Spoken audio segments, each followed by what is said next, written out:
So you're trying to lose weight, you have reduced your portions, maybe even drastically, and you're doing everything, but it just seems like no matter how little you make your portions, your body is holding on to that weight. And you've been told that you are in starvation mode. I hate to burst your bubble, there is no such thing as starvation mode. And in this video, I will be showing you exactly why that doesn't exist, what you might be doing wrong, and what you can start to do to actually lose the weight. Hey there, my name is Agbe-Davies. I'm known as Coach Bad. I am a certified fitness and transformation coach, and I have been in fitness for 16 years. I teach what is called the BAD approach, and it is a simple and sustainable way to weight loss. So let's use Kemi for example. Kemi is fictional, clearly. Kemi is trying to lose weight and she has engaged the services of a coach. She's been told that in order to lose weight, she needs to eat about 1,500 calories a day. Don't worry about how this was calculated. This is not the topic of the video. Let's just know that Kemi needs to be eating about 1,500 calories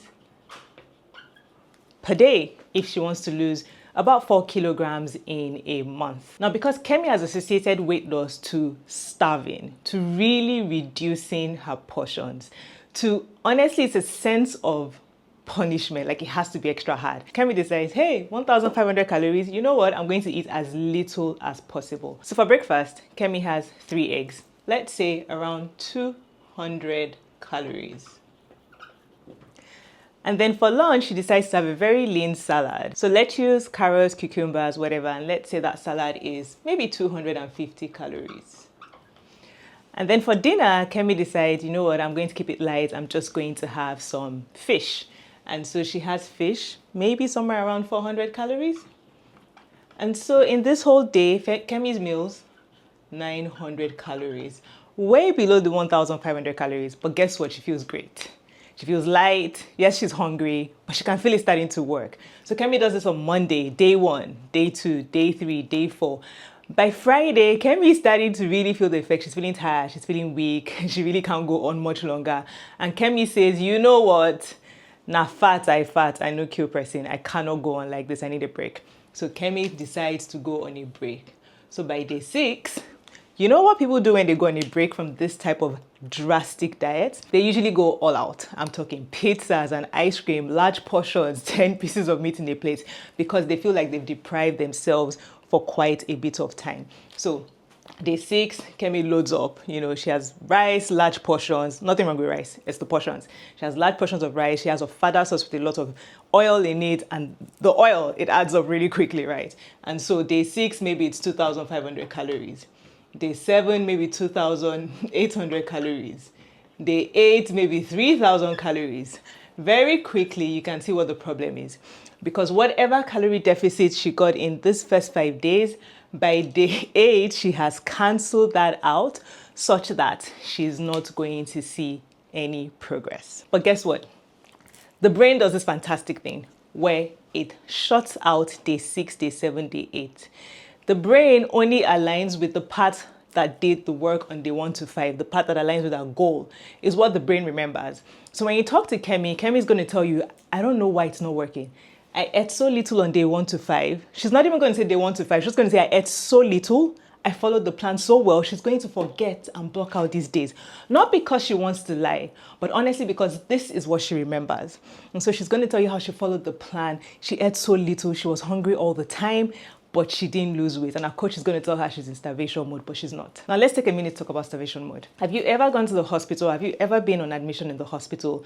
You're so sick you can't eat. You throw up everything. You have to be put on IV fluid. You're losing weight.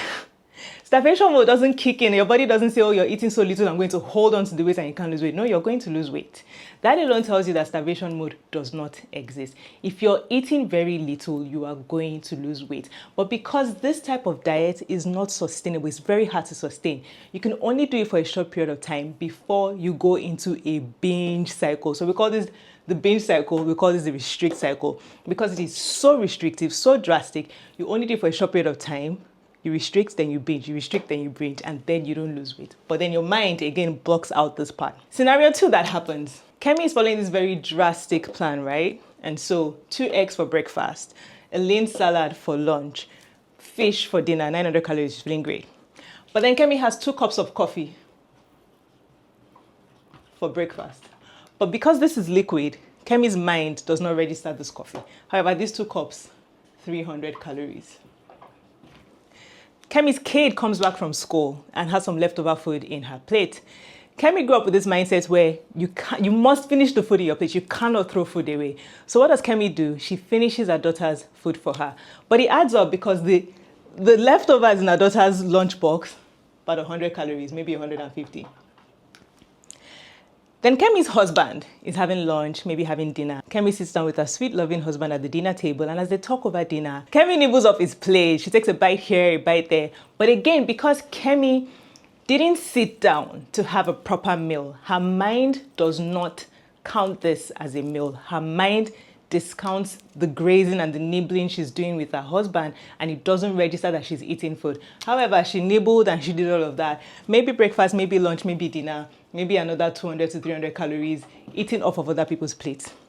Let's not talk about the few pieces of nuts here, maybe a colleague's meal where she took a bite of something. It adds up. And when we look at this, we have what? 750 calories. Add to the 700 calories that she calculated. This is 750 calories that Kemi did not account for. But when you add it, that's 1,650 calories. She's not going to lose weight because she's eating more, because she's not tracking, because she's not taking notes, because she's not using an app, she's not taking pen to paper and writing down everything that enters her mouth, she's not taking pictures of her food, she's discounting a lot, and it adds up. There is no starvation mode. Kemi is just not tracking. Kemi is reducing her portions too drastically. Kemi is doing a binge and restrict cycle because her portions have been drastically reduced. Kemi is not tracking, and so is not taking into account all these other things that add up. Kemi needs to not be so drastic with her portion reduction. She needs to take it slow. She needs to fill up on wholesome foods, eat her vegetables and fruits, while still being in a calorie deficit, which simply means she's reducing her portions, but she's not starving. She's going to be hungry sometimes, but she shouldn't be starving. Kemi needs to track. She needs to take pen to paper, take pictures, use an app to make sure what she says she's doing is exactly the same thing as what she's saying. And Kemi needs to be patient because sustainable weight loss is a journey. It doesn't happen overnight. You're going to lose some weight, add some weight. You're going to flow and ebb. There are going to be days when nothing works or nothing feels like it's working, even though you're doing everything. But you must be consistent. You must be patient. You need to think about not just your weight loss goals, but your body as a whole, your health, your wellness, your fitness. So that on days where it feels like you're not losing weight with a sustainable approach, you remember it is not just about weight loss. It is about your body and your health as a whole. Kemi is not in starvation mode. Kemi is just not keeping track. So let me know, are you Kemi? Can you relate to this? Have you ever been told you're in starvation mode? Do you just need to track better? Let me know. I run a monthly group coaching program called Fit, Strong, Thrive, where I teach women sustainable weight loss methods that helps them to lose weight, to keep it up, and to feel strong in their body. Details will be in the description box, and I will catch you on the next video. Thank you for watching.